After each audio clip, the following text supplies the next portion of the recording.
And greetings, everyone. How's everybody doing this morning? Oh, we can do better than that. How's everybody doing this morning? Oh, my goodness. It is so great to see you all. I am so excited. Eldon and I have been anxiously awaiting. This is my partner, Eldon Christensen. Say hello to Eldon, everyone. How are you doing? And I'm Jeff. You guys may know me.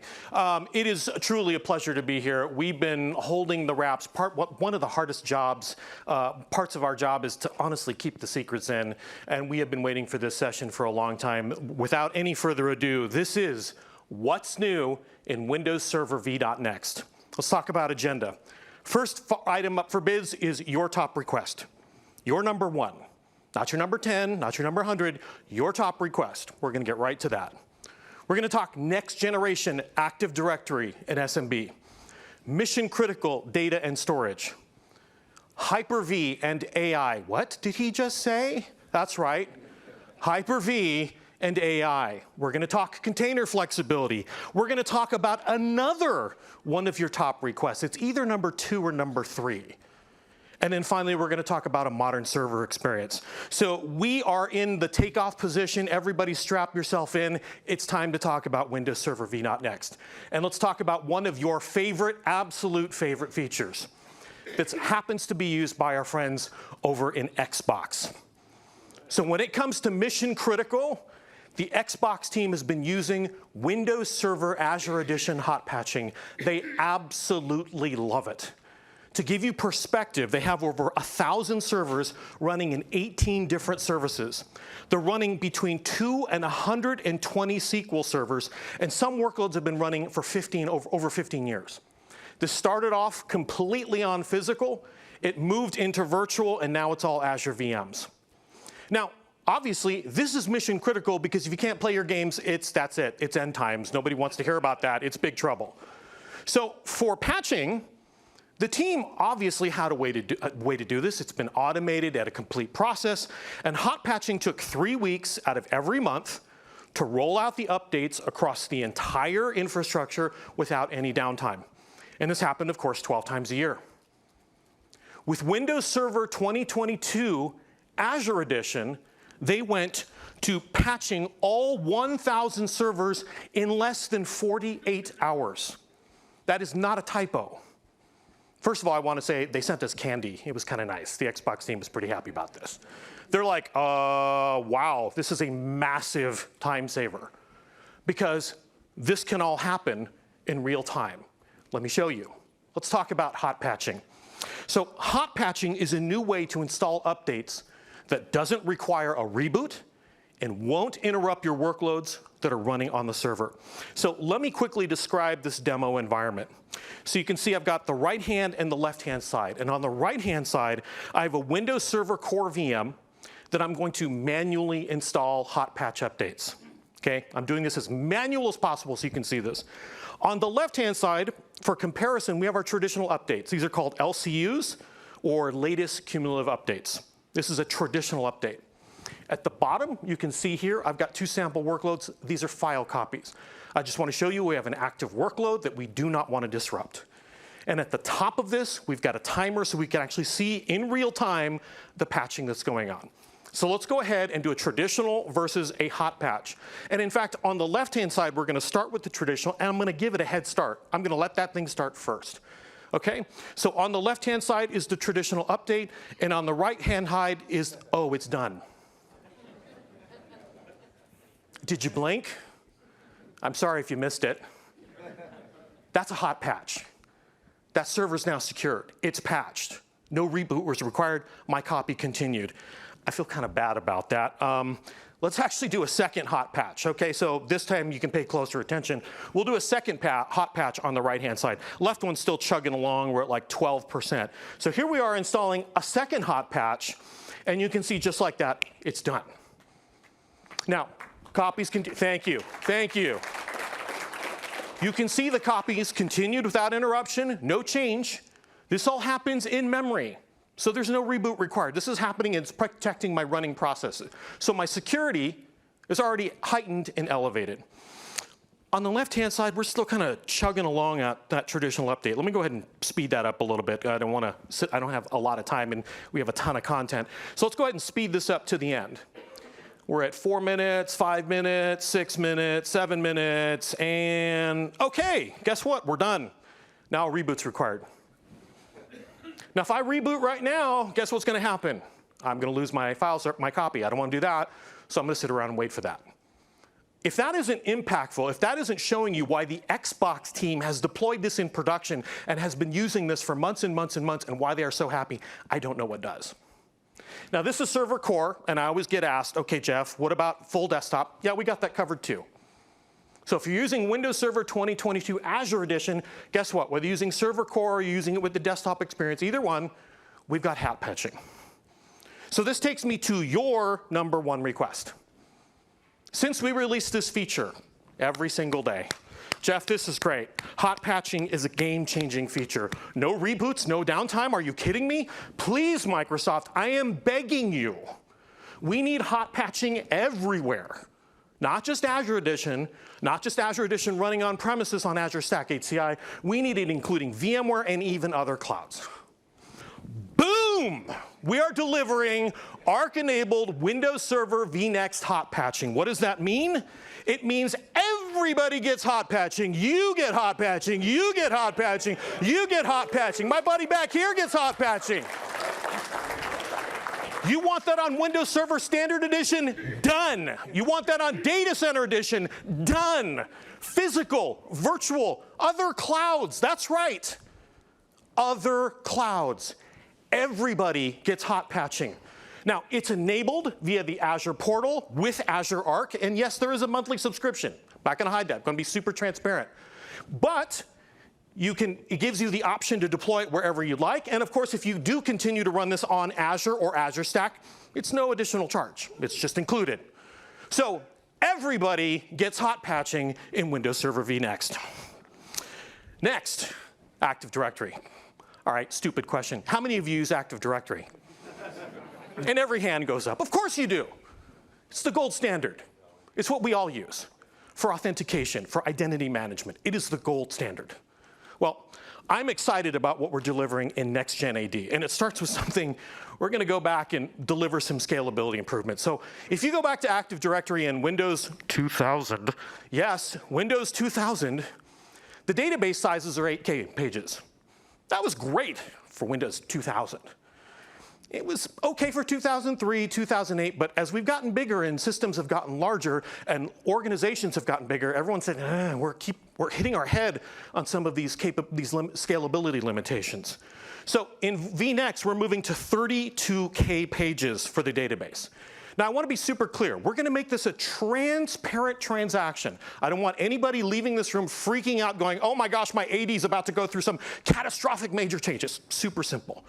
So a new domain controller is installed with 32K page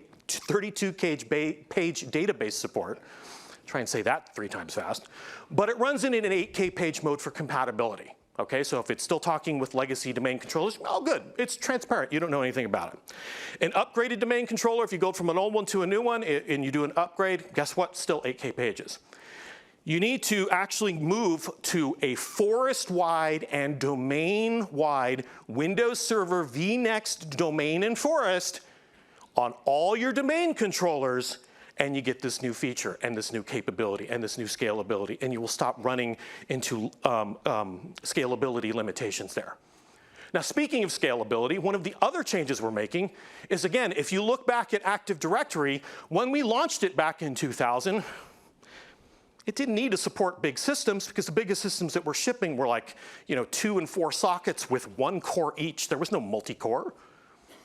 So if you look at Active Directory today, guess what? People are deploying it on servers that have 32, 64, 96, 128 cores on them. And actually, Active Directory doesn't scale to those. So a nice scalability enhancement we've run into for very large organizations is now we've unlocked that. NUMA scalability, we will support more than 64 cores with Active Directory.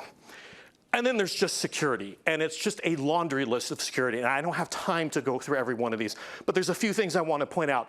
The top one, LDAP support for TLS 1.3. I am super proud of the investments we made in TLS 1.3 and Windows Server 2022. They are dramatically improving the security for servers everywhere, and now we're bringing this to LDAP and S-channel support for TLS 1.3. When you're communicating with domain controllers using confidential attributes, connection now requires encryption. This used to be optional. It's now, nope, you're making those changes, you have to be on an encrypted network. LDAP prefers encryption by default. Changes to Kerberos, PKInt, cryptographic changes, huge changes across the board, all for scalability and security in Windows Server v.next Active Directory. One other feature here is replication priority. When you're doing an initial replication, so you're doing a replication, and sometimes this could be long distances, long sites, you actually want to give it a boost and say, you know what, for this first one, let's actually give it a priority boost so this will go faster. Instead of just kind of doing this quietly in the background, let's actually push this forward. That's a new capability in vNext as well. We've done some security hardening. We're getting rid of ancient things like mail slots. And the big thing, of course, is there is a new Active Directory functional level. So if you want these features, there's new forest, new domain. And in case you're wondering, because I know someone's going to ask me, stop you right now, Jeff, are you going to backport these to the last AD? No, not even remotely close. Please don't ask. Not going to happen. Okay? And if you're wondering, Jeff, how do I get to this new version? Because I want all these things. A couple things to point out. You have to be running on at least 2016 or greater for your domain controllers. If you're still running those 2008 and 2012, I'm sorry, I have no pity for you at this point. Those things are ancient. They are out of support. The last thing you should be doing is running domain controllers on stuff that old. So make sure you're at least on 2016, so when vNext rolls around, you'll have a smooth transition to the next release. And then, of course, a big one, and it's kind of AD, but really not AD. It's kind of interesting one. I got to point to my buddy over here, Ned, which is local KDC and local Kerb. If you haven't been following Ned and myself on social media and our blog posts, we are working fervently to get rid of NTLM. It's on its way to deprecation. 90s technology that needs to go, and it needs to go bad. Yeah. We now have local Kerberos key distribution being built into Windows, not just domain controllers. Kerberos off for local user accounts. This is a big change. Please be following us on Twitter, be following us on our blogs. This is a big change, and this is a huge positive change for everyone. Eldon, I've been talking for a while. It's time for you to talk about some cool storage stuff. All right, thanks, Jeff. I was sitting there, we were all scratching our heads like, how are we gonna make a hot patching demo exciting? Because it's like the least exciting demo ever, right? So we were sitting there scratching our heads going, how are we gonna make that exciting? Because it's just like, as infrastructure people, the less exciting something is, the better it is, right? So let's talk about storage for a second and what's happening around storage. So specifically, let's talk about NVMe for a minute. So we wanted to do a lot of optimizations in vNext for the next version of Windows Server around optimizing for NVMe storage. We want to improve performance and reduce CPU overhead associated with NVMe devices. So let's kind of take a look. I got a little comparison of how things are going here. So if you look on your left, you're going to see what Windows Server 2022 is that you know today. On the right is vNext. So you'll notice we're doing 1.1 million IOPS on the left, and on the right we're doing 1.86. So that's a 70% increase in IOPS. And you don't have to do anything. You just have to upgrade. You just have to upgrade from 22 to vNext, and you're going to be running 70% faster with your NVMe device. Anybody interested in a 70% performance increase? Yes? Awesome. So that's the start, right? So that's where we're at if you go install the Windows Server an Insider's build today, but we want to do better. So we have a new NVMe native driver coming, which is going to accelerate performance even greater. So let's look at that same comparison. So if you were to look at what we are today on the left of the 1.1 million IOPS, on the right, we're actually going to get 2.1. So that's actually a 90% increase using the native NVMe driver. It's in preview, so it's coming, but you're going to get 70% on the Insider builds today, and we're going to get you to 90% here pretty quick. Anybody excited about a 90% storage increase? Come on. So we want to embrace choice in storage, right? So we have Storage Spaces Direct. If you want to do software-defined storage, we have Spaces. But some of you love the storage you've already paid for or embrace SANs. And so we embrace choice. And so NVMe over Fabric is emerging as kind of the new block connectivity for storage area networks, for SANs. And so we're going to have a new NVMe over Fabric initiator coming in vNext as well. So that's going to be in preview. It's not in the builds today, but it's coming soon. So I want to give everybody a heads up that we're going to embrace NVMe over Fabric. So let's talk about a few other storage enhancements that are coming. So anyone who's using Storage Replica today, we did a bunch of enhancements with the Storage Replica log. And so that's going to give you about a 3x performance improvement. So anybody who's using Storage Replica today. So that's a big performance boost. If you look at some of the enhancements around it, I'm just touching on a few of the things. There's many things we could be talking about here. Another thing I want to talk about is on REFS. So today we have dedupe and a NTFS dedupe, and we have a new REFS native dedupe coming in vNext. What's different about the two, so the NTFS dedupe you know today is really optimized for cold storage, right? So it's really great with like a file server. You got some data, you touch it, you modify it, and then it's cold on the back end, and then it's going to be deduped. And so the new REFS native dedupe is really optimized for hot data or enables hot data. So for example, you got a bunch of virtual machines, you got some VHDs, those VHDs are always open, the VMs are running, and it's optimized for those types of scenarios as well. And then if you also look at Azure Stack HCI, so Azure Stack HCI is on an annual release cadence. So once a year we release Azure Stack HCI, and then Windows Server is on LTSC is on a slightly longer release cadence. Well, we're going to accrue all that value from the core OS into Windows Server as well. So some of those other features you've seen show up in Azure Stack HCI, such as thinly provisioned storage spaces, stretch cluster support for storage spaces direct, those are now going to accrue value into the next version of Windows Server. If we want to take a little bit look at what's happening in clustering, so we do support Active Directory less AD less clusters today.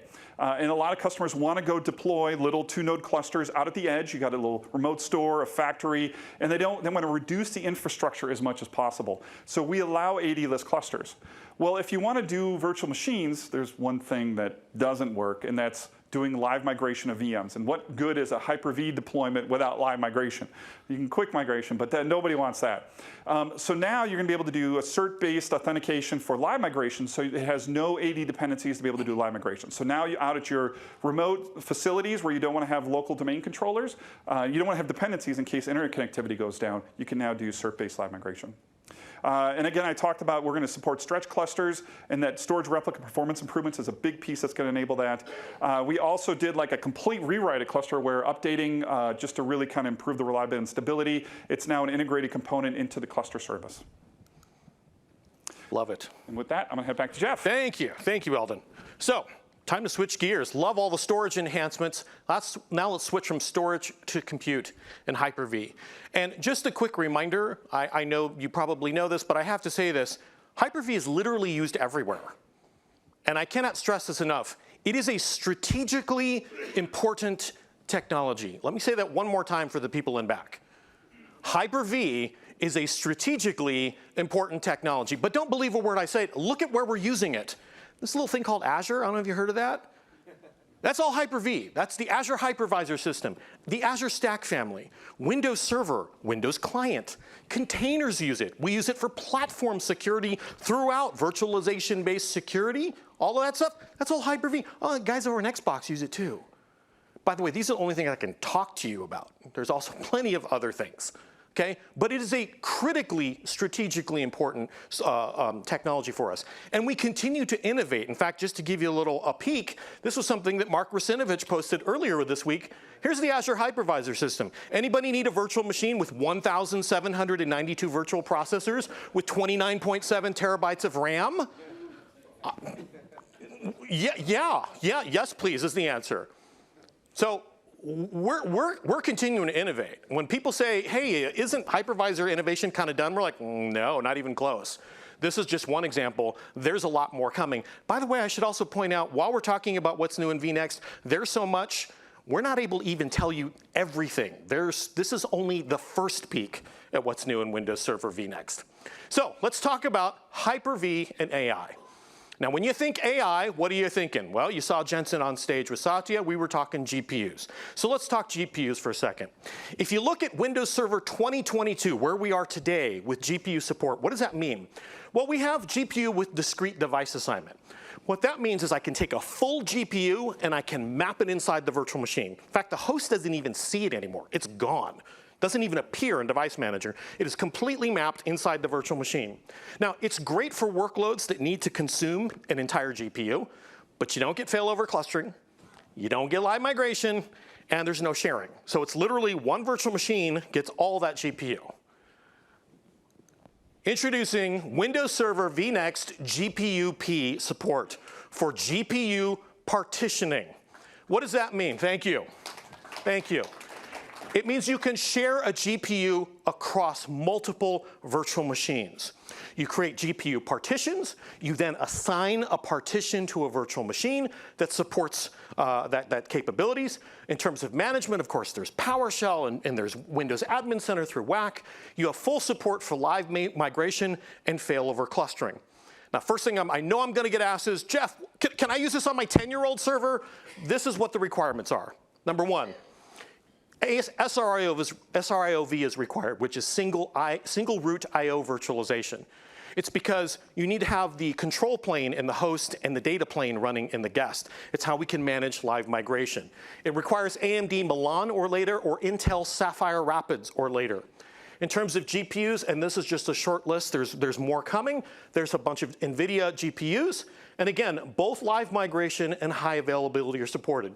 You can do this within a cluster. You can even do this standalone. So if I had 2 standalone servers with no clustering set up at all, I can live migrate VMs with GPUs between them with nothing but a network cable.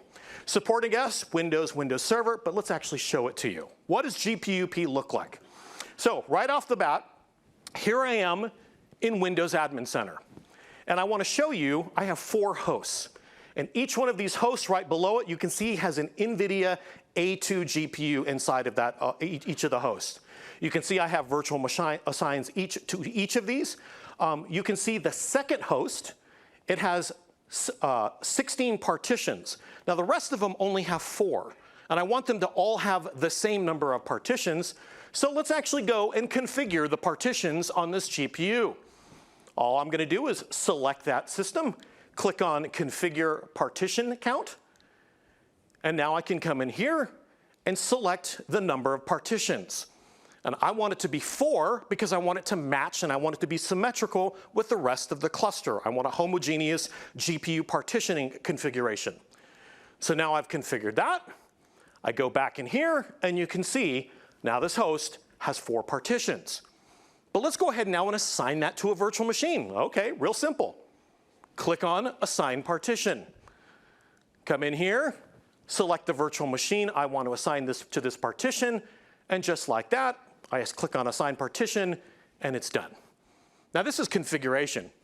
But let me give you a sneak peek at actually what it looks like in terms of performance. So we're going to actually bring up a number of running virtual machines. Here I am running a traditional Hyper-V VM. There is no NVIDIA adapter. You can see it's just the Hyper-V video. This is just stock Hyper-V GPU, okay? I'm gonna bring up another window, and you can see this one has the NVIDIA driver in it. You can see, there it is, guest side. Inside the virtual machine, I have given that partition to it. So let's fire up a couple of GPU tests. So on the right-hand side, we're gonna go ahead and bring up the web sample of our aquarium. You can see there's 500 fish selected, and it's running at a whopping 4 frames per second. No GPU acceleration, it's just synthetic video, not surprised. And again, that's only 500 fish. If we go to the left-hand side, let's go ahead and fire this up. This is 5,000 fish, so it's 10 times more, and we're getting 30 frames per second. Now, I do want to keep in mind this is multiple RDP sessions, so if it looks a little chunky, it's because we're actually doing multiple RDP sessions. Let's bring up a second window, and you can see, oh, by the way, it's still doing 30 frames per second. There's no drop because they are individually partitioned between the virtual machines. Let's bring up a third one. Again, 30 frames per second. Fish are flying pretty well. And just for giggles, we actually brought up a fourth one doing something completely different. just rendering some video. And so GPU partitioning allows you to take assign GPU partitions to virtual machines so that you can use it for whatever you're looking for in terms of workloads running inside the virtual machines. Now, that isn't all we've done with GPUs. I told you we have GPU with DDA today, with device assignment. We improved this as well. So there are people that still like the fact that I can take a full GPU and just map it inside the virtual machine and it's the full GPU. But we wanted to improve that with high availability. So we're introducing GPU pools. This is so you can group GPU pools to get high availability. On every node, you create a PCI Express resource pool with the same name and add the GPUs to the pool. So that during a failover, guess what? Cluster will start the VM on another and assign the GPU to the virtual machine, and you will continue in a clustered environment. I do want to point out this is HA only. This is not live migration. It really will never be live migration because it's DDA.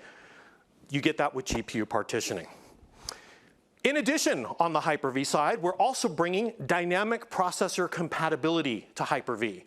And this is great for folks like yourself that say, hey, you know what, Jeff, last year we bought a cluster, and it's Intel Xeon Scalable 3rd generation, and you know what, I realized I bought 4 nodes, and I really should have bought 6. So I went back to my partner, and I said, hey, can I get 2 more? And they said, well, we don't sell that anymore. We sell the 4th generation.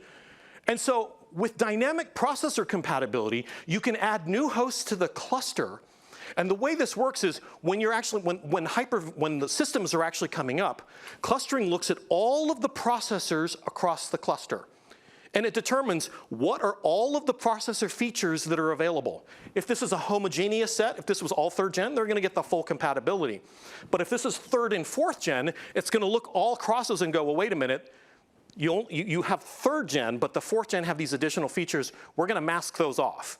It means you get maximum performance, you get maximum compatibility, and it makes it easier to scale out your hardware. Also on the Hyper-V front, so this has been around for a while. Generation 2 virtual machines, this has been around since 2012.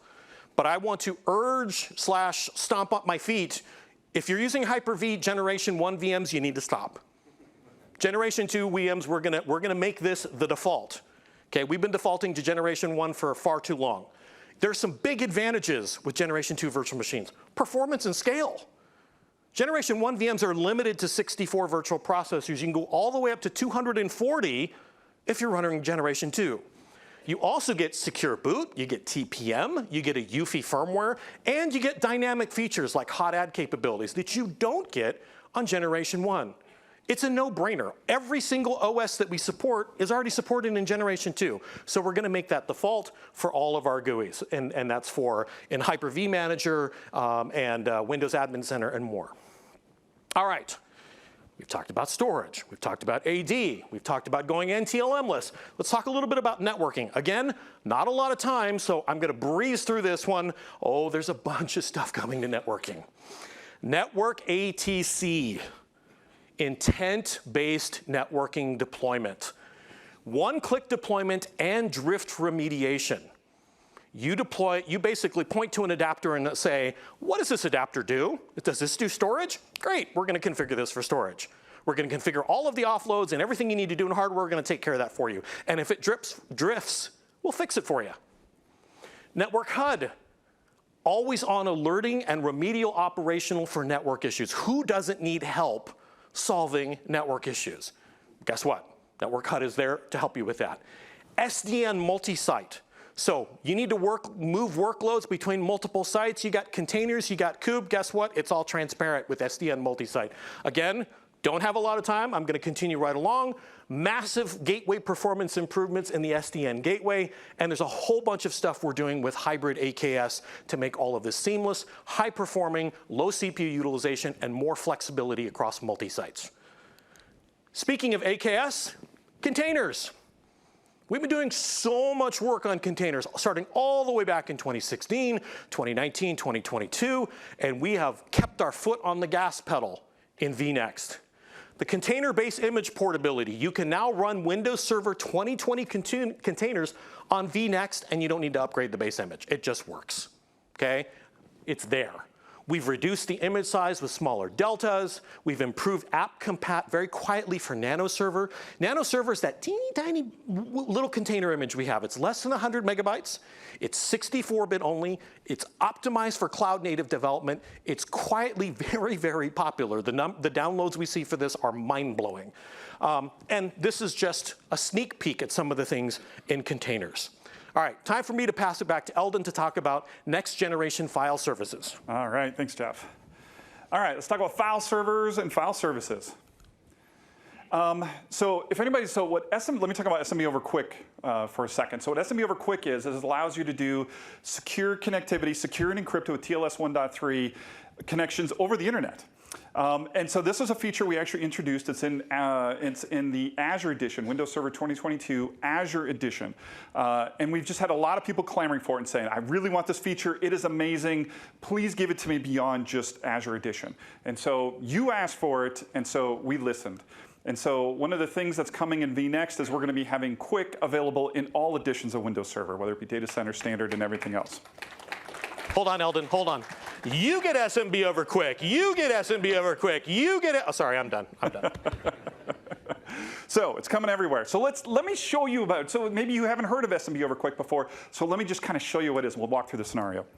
So I'm going to do a little demo here. So first I'm going to start out. We're going to open up just a dock on a local file server. So imagine we're sitting on our laptop in our network in my office. And so we go open a file. Of course, we always got to have pictures in any SMB demo of Ned's dogs, are always in every demo. So we got a little dock with a bunch of Ned's dogs in it. And we can see we got access to the dock. And so what we're going to do now is I'm going to log off. And so let's imagine I'm off. I'm going to go walk over to, I'm going to get my laptop. I'm going to go decide I want some coffee. And I'm going to go walk over to a coffee shop. And so now what I'm going to do is I'm going to try to open that same dock, right? So I'm going to go. I got a dock sitting on my file server. I'm going to go try to access it. So I'm going to go open that up. And as we know, for the last 20 years, you can't just go to your laptop and just click on a file that's on your file server sitting in your data center. And so you'd have to configure like a VPN, you'd have to connect in to be able to do that. So very cumbersome. So now I can just go into WAC. So I can go into WAC and you'll see that configure SMB over Quick for internet access over the internet. I can then look and assign a cert for my cert repository for it. And then I can decide how do I want to connect to that. So I can assign what name do I want to make available to that. And then I'm just going to go and say, OK. And so it's really just that simple. So I'm going to go enable that. And now it's configured. And so now let's go do that same thing. So I'm on my laptop in the coffee shop. I'm going to try to open that same dock. Now I am able to access that securely over the internet from the coffee shop and open the file. If you look at the protocol, now if we go look, you can now see you're actually accessing and opening that file using Quick. So that's the protocol. So now you have complete access to your data from your file servers, no matter where you are.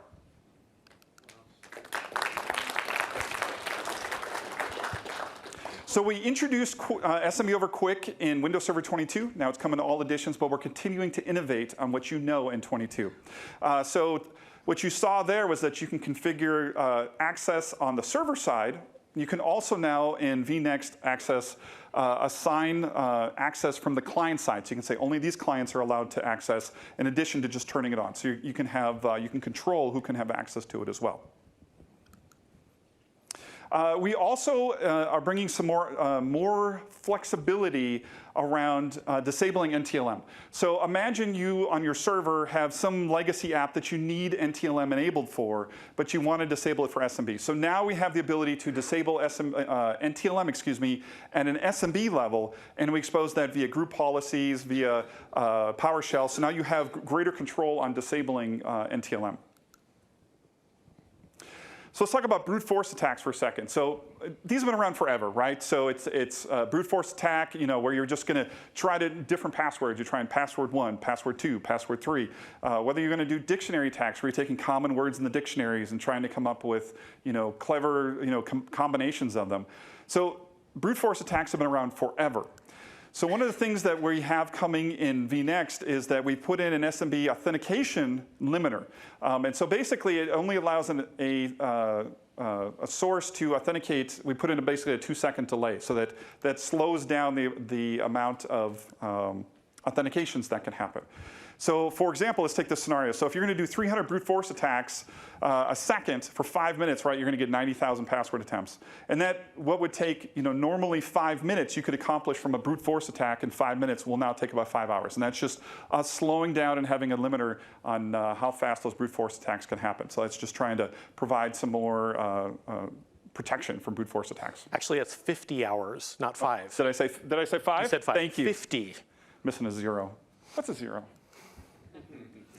Let's talk about SMB signing. So SMB signing is available in Windows Server 22, as you know today, but now we're just trying to make the system secure by default. So SMB signing is set to required in vNext, and that's just about, we're trying to raise the bar and make the system secure by default. So you just install it, and you don't have to think about it, and you're going to be secure by default. We also give more control around SMB dialects. So if you want to talk SMB2, SMB3, and giving you greater control with that. So let me kind of show you what that looks like. So you can actually go into group policy, and you'll notice you can mandate a minimum version of what you want to have, the protocol version. So you can say, I don't want to talk anything lower than a specific version. You can also set if you want to have a maximum version. So this just gives you greater control that if you want to say what versions of SMB you want to allow to be communicating on your network. We also wanted to, in making the OS more secure by default, we also want to provide some more hardening of the SMB firewall rules. So a lot of the firewall rules were actually pretty old, right? From back in the day, and specifically around like NetBIOS. So a lot of the NetBIOS, when you install a file server, we punch open all the firewall ports around NetBIOS. And so what we're doing is that we're saying, hey, let's dial back on some of these legacy requirements, by default, and to make the system more secure by default. And again, here you can just kind of look at it. We're just, in vNext, we're just going to, they're still available. The firewall port rules are still there. You can easily go turn them back on if you want to. But we're just trying to make the system more secure by default in the way the system ships. And this is just the beginning. We're going to continue to work on this in Insiders, and we're going to be trying to harden more of the ports and just trying to open as little as possible for what is a modern system. So this is the one that probably gets me the most jazzed up. I'm going to be honest. This is the one that gets me really excited. And getting to vNext is going to be the easiest you've ever had.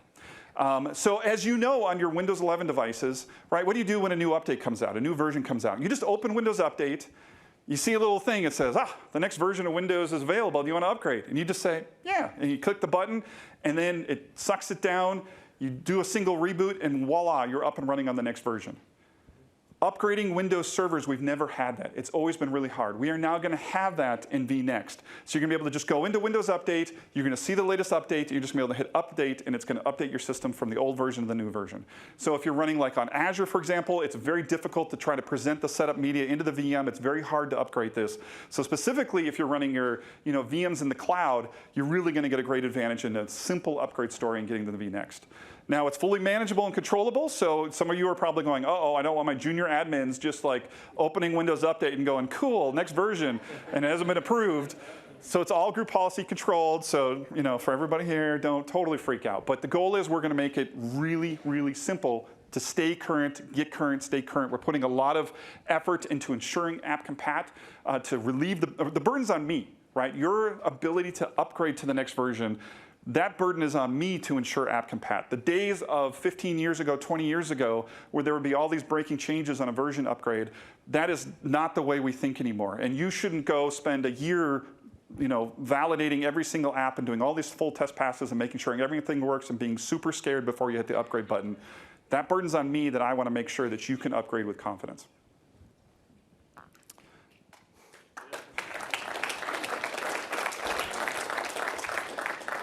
So there's a lot of people who, are going to the cloud. there's a lot of people who want to stay on-prem or are going to have part of their install base be on-prem for a period of, and I embrace that, right? So I embrace if you want to stay on-prem, and they say, hey, how do you bring the power of Azure to me? You're doing all this great innovation in Azure, how can I take advantage of it on-prem? And so Arc is our strategy around how we bring those services to you in a hybrid model. And so today, enabling Arc is pretty tedious. It's kind of a PowerShell script. It isn't very easy. So one of the things we're doing in VNext is we're just easy button here, right? It's just, we have a little wizard, and you can go install this, and you can get Arc enabled very simply and on a server starting with VNext. Actually, we backported some of this for 22 as well. We're also bringing a bunch of foundational work to VNext. So for example, Wi-Fi, we've had people say like, hey, I have servers that are out in a branch office and Wi-Fi connectivity is very fast. Now I want to have Wi-Fi. Okay, Wi-Fi is now there. Other things we're bringing, Bluetooth. People are like, I want my Bluetooth mouse to be able to work with Windows Server. All right, we brought Bluetooth, so Bluetooth is now there too. So we're bringing some of the foundational things, which I just kind of consider fundamentals, right? These are kind of fundamentals, which may be the way we thought of servers 10 years ago as the world has evolved. So we're kind of modernizing Windows Server. And then another thing I want to talk about is we're going to have a new model for purchasing Windows Server. So as you may be familiar with Azure Stack HCI, it's in what we call in a pay-as-you-go model, in a pay-go model, where you can then you can bill through Azure your Azure Stack HCI. SQL Server in their last version also introduced PayGo and the ability to switch from a CapEx model to an OpEx model. So instead of just buying a perpetual license, you can now buy effectively a subscription and pay as you go as what you want to pay for. So we are also going to introduce this in the next version of Windows Server.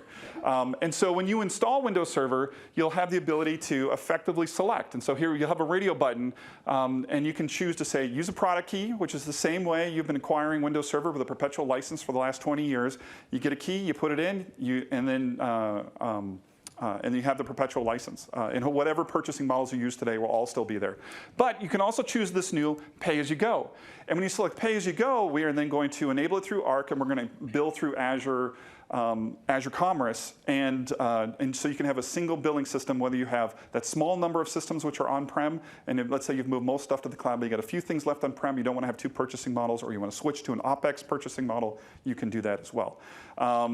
And this could also, kind of the scenarios we think about with this is it'll be very flexible. So let's say you just need, you got Windows Server Standard Edition, gives you 2 VM rights, you need like a third or a fourth, or you have like Christmas burst scenarios, you need to scale up for a month or two, and you want to scale back down, you just want some burst scenarios. So we think those are kind of some of the interesting scenarios where people may want more subscription-based pricing for Windows Server.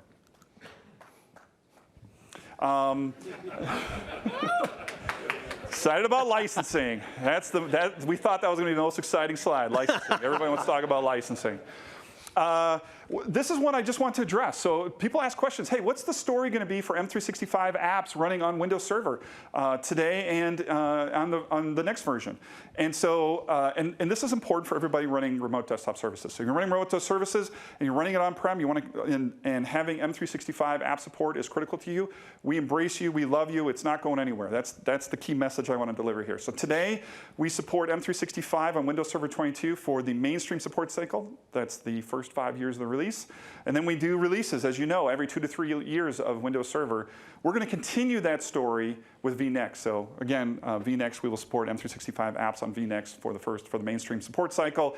And it's a really easy story, right? So we, first 5 years of support, we release releases every 2 to 3 years. So as long as you stay current, you stay secure, you stay supported. So we got a link there where you can learn more. So we support you. And with that, Jeff, take us home. Thank you, Eldon. So, hot patching for everyone. Big changes in Active Directory.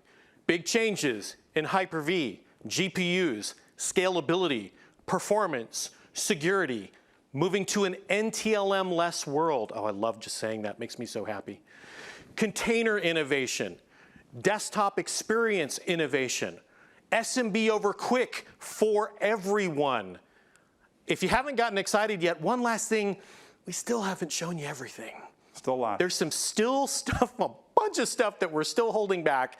You're going to have to follow us. And the best way to do that is download the Windows Server vNext Insider builds. Please. You can start playing with some of this stuff already. Who doesn't want a 70% performance improvement for their storage on NVMe? It is ridiculous. I showed my friend Bob the other day over in SQL. He's an architect. He was like, boom. He's like, I'm going to have my guys run HammerDB on this thing immediately. He was so excited.